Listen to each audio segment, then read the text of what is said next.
அண்மை செய்தி. நாடு முழுவதும் நீட் மறுதேர்வு நடத்த வேண்டிய தேவை ஏற்படவில்லை என உச்சநீதிமன்றம் தெரிவித்திருக்கிறது. அண்மை செய்தியாக பார்த்து வருகிறோம்.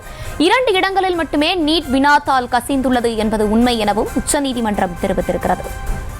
மேலும் விவரங்களோடு இணைகிறார் செய்தியாளர் மதியழகன். மதியழகன், வணக்கம். இது குறித்தான முழு விவரங்கள்.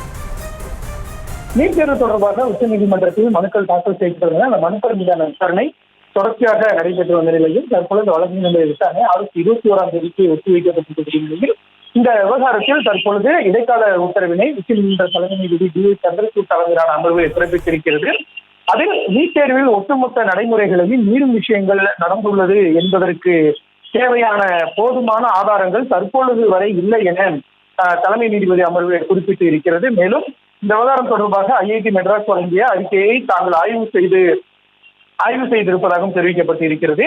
தற்போதைய சூழலில் நீட் மறுதேர்வு என்பது தேவையா என்பதை தாங்கள் ஏற்கனவே கூறியிருப்பதாக தெரிவிக்கப்பட்டு இருக்கிறது. மேலும் தற்போதைய நிலையில் நீட் தேர்வு முடிவுகளை ரத்து செய்யும் அளவிற்கான போதுமான தேவைப்படக்கூடிய ஆதாரங்களோ விவரங்களோ தற்போது வரை இல்லை என்று நீதிபதிகள் தெரிவித்திருக்கிறார்கள்.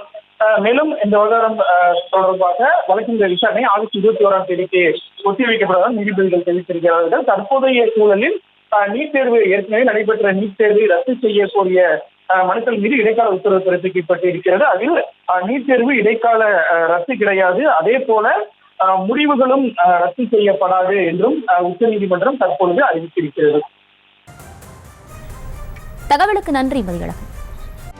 செய்திகளை உடனுக்குடனும் துல்லியமாகவும் தெரிந்து கொள்ள சப்ஸ்கிரைப் பண்ணுங்க.